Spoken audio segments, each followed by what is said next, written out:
Vande Mataram students, good morning. How are you all? I hope you will fine. आज हम अपने second semester start करने जा रहे हैं और सेकंड सेमेस्टर में आज हम पढ़ेंगे संस्कृत। तो हमारा संस्कृत का फर्स्ट चैप्टर है प्रहेलिका, मतलब पहेलियाँ।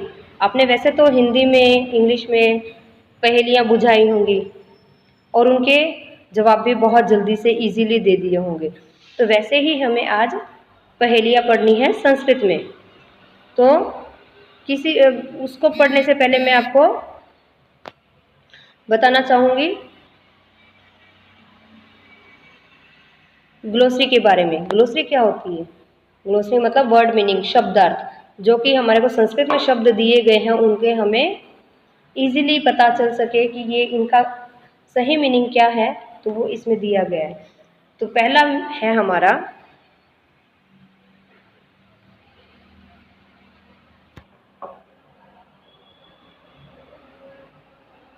वृक्ष अग्रवासी। वृक्ष मतलब कि पेड़, ट्री। अग्र आगे, जो सबसे ऊपर। तो पेड़ का आगा क्या होगा? जो सबसे ऊपर होगा। वासी रहना, लीव्स।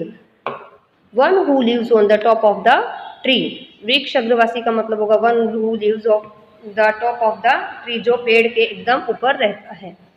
पक्षी राजा, द किंग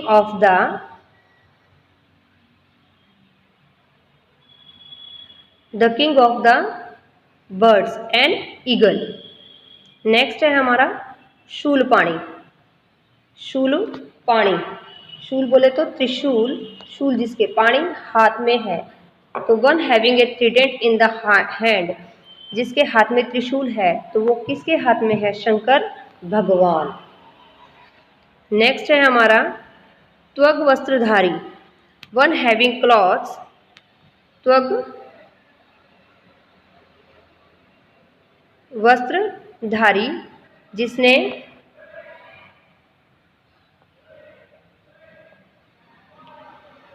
छाल के वस्त्र धारण किए हैं या स्किन के वस्त्र धारण किए हैं। बिभ्रन, नेक्स्ट है हमारा बिभ्रन, जिसके पास कोई चीज होती है।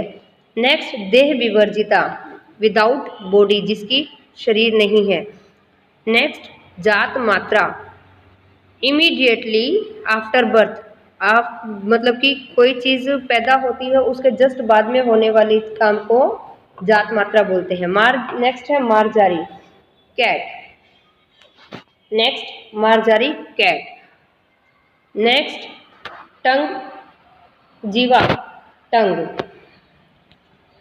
नेक्स्ट पंचभर्त्री, 5 हस्बैंड, 5 हस्बैंड को पंचभर्त्री बोलते हैं। नेक्स्ट शिला स्टोन। नेक्स्ट पादः लैग। नेक्स्ट गुणस्युति समृद्ध है अपि। गुणस्युति समृद्ध है मतलब जो रस्सियों से बांधा गया हो या धागे से कोई बांधा गया हो, जिसे उसे बोलेंगे हम गुणस्युति समृद्ध है। Thoughtfully स्यून with thread, full of virtues. Next है करीना। नेक्स्ट है करीनाम ऑफ द एलिफेंट। नेक्स्ट कात्र है कोवार्ड। कोवार्ड मतलब जो कि डरपोक हो, उसे हम बोलेंगे कोवार्ड। आगे सब में सबको ग्लोसरी। अब हम करेंगे इसका ट्रांसलेशन, अनुवाद। तो हम पढ़ेंगे अब पहली पहेली। तो पहली पहेली देखिए। वृक्षाग्रवासी न च पक्षी राज, त्रिनेत्रधारी न च शूलपाणी। वृक्ष के ऊपर रहता है लेकिन पक्षियों का राजा बाघ नहीं है। वृक्ष के ऊपर रहता है लेकिन पक्षियों का राजा बाज नहीं है। त्रिनेत्रधारी न च शूलपाणी, 3 नेत्र वाला है लेकिन त्रिशूल धारण किए हुए भगवान शंकर नहीं है। त्वग वस्त्रधारी न च सिद्ध योगी, छाल के वस्त्र धारण किए हुए है लेकिन कोई सिद्ध महात्मा पुरुष नहीं है। जलम च बिभ्रन्न घटो न मेघ, जल से भरा हुआ है लेकिन मिट्टी का मटका नहीं है और ना ही कोई बादल है। अब ऐसा कि कहाँ होता है? जो मतलब वृक्षाग्रवासी न च पक्षी राजा, जो एकदम पेड़ के ऊपर रहता है, ऐसा क्या चीज है? जिसके 3 नेत्र हैं लेकिन वो त्रिशूल धारण किए हुए भगवान शिव शंकर भी नहीं है, भगवान शिव शंकर ने ही त्रिशूल धारण किया है।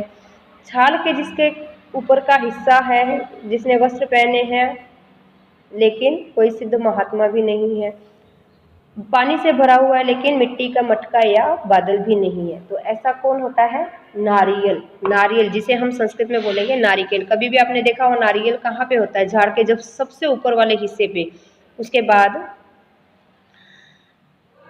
उसका ऊपर का हिस्सा जो होता है छाल, जो स्किन होती है उसकी, वो एकदम ड्राई छाल जैसी घास जैसी होती है। उसके अंदर ठंडा पानी होता है और उसका पानी एकदम ठंडा होता है। आगे समझ में? इसे हम बोलेंगे नारियल। संस्कृत में लिखेंगे इसे हम नारिकेल है। अब हम आएंगे सेकंड नंबर की पहेली पे। तो सेकंड नंबर में क्या है? नर नारी सम उत्पन्ना सा स्त्री देह विवर्जिता। नर नारी, नर और नारी में सम उत्पन्ना समान रूप से उत्पन्न होने वाली, सा स्त्री वह स्त्री, देह विवर्जिता बिना शरीर वाली है। अमुखी कुरुते शब्दम जात मात्रा विनश्यति। अमुखी कुरुते जैसे ही वह बढ़ती है उसे काट दिया जाता है या उसका विनाश कर दिया जाता है। तो ऐसी क्या चीज होती है? आपको पता है? बताइए। चोटी। हमारी चोटी ऐसी ही होती है। नर और नारी सम उत्पन्ना। देखो, अगर नर और नारी सम उत्पन्ना, दोनों में ही समान रूप से बाल होते हैं सर पे, दोनों के समान रूप से बढ़ते भी हैं, लेकिन नर उसे अपने कटवा कर के बराबर रखता है और स्त्री उसे बढ़ाती है, लेकिन वो भी जब ज़्यादा लंबे होते हैं तो उन्हें काट दिया जाता है। तो वो क्या है? हमारी चोटी। जो हमारी चोटी है जैसे जैसे बढ़ती है हम उसे काट देते हैं, इसलिए इसका अर्थ मतलब होगा चोटी, जिसे हम संस्कृत में लिखेंगे छोटी का। अब हम आएंगे नंबर 3 पे। कृष्णमुखी।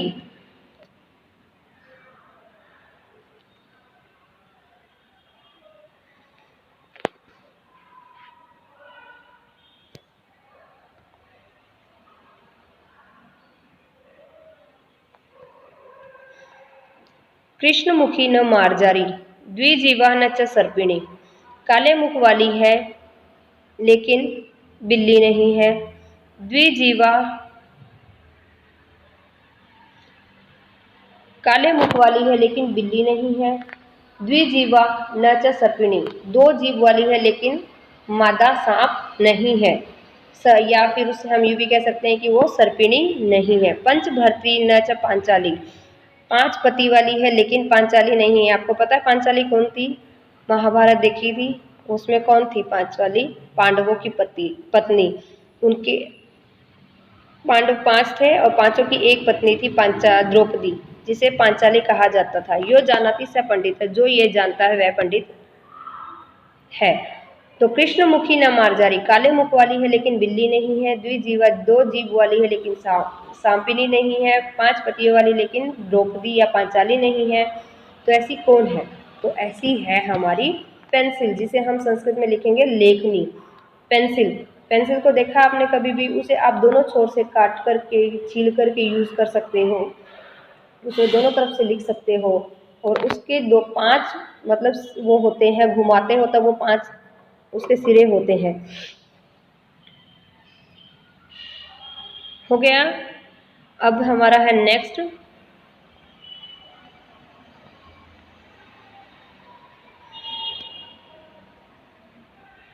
दंतहीन शिलाभक्षी, निर्जीवो बहुभाषक है।